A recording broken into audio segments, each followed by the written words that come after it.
أعوذ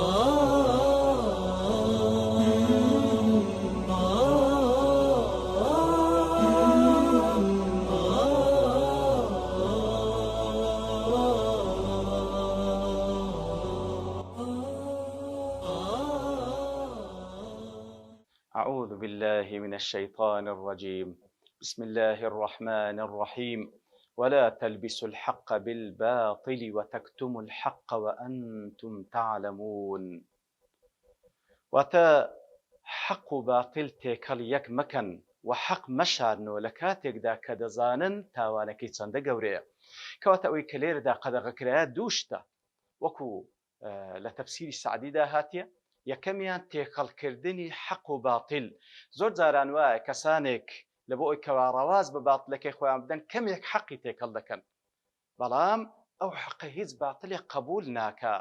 ئیتر حەق و باتل تێکەڵی یەک مەکەن و دواتیش دەفەرمی حەقیش مەشارنەوە لە کاتێکدا کە دەزانن کە تاوانی ئەو جەریمەیە چەندە گەورەیە لای خوای گەورە سوبحانەه وتەعالا.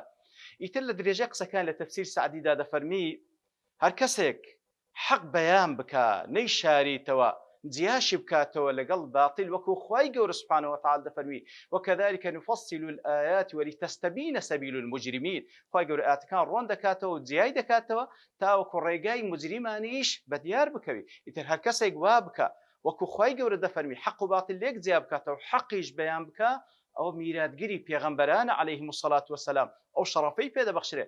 بەڵام هەر کەسێک وانەکا بە پێچەوان و حەق و باتیل تێکەڵی یەک بکە، حەق بشارێتەوە لەبەر هەر مقابلێک بیتن، ئەوە بانگخوازە، بەڵام لە وەلای خوانا بەڵکو دوعات و جەهەنەم، ئەوانە بانگخوازن لە بۆ جەهەنەم خوا پەنامان بدا.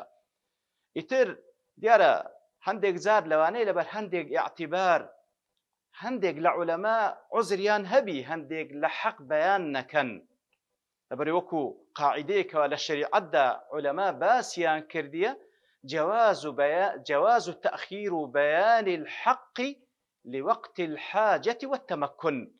کەواتە دەکرێ هەندێک جار حەق تەأخیر بکرێ بەیانکردنەکەی هەتا ئەو کاتێک کە پێویست پێ یاخود هەتا ئەو کات ئیمکانیەت هەیە باز بکرێت. کەواتە دەکرێ هەندێک جار عولەما هەندێک لە حەق بەیان نەکەن تەأخیری بکەن لەبەر هەر عوزرێک، بەڵام بە هیچ شێوەیەک عوزر نییە حەق و باتڵ تێکەڵی یەکتر بکرێ، بە هیچ شێوەیەک عوزر نییە حەق و باتیل تێکەڵی یەکتر بکرێت. کەواتە پێویستە زۆر ئاگادار بین، ئەگەر نەمانتوانی حەقیش بەیان بکەین ناکرێ حەق و باتیل تێکەڵی یەکتر بکەین.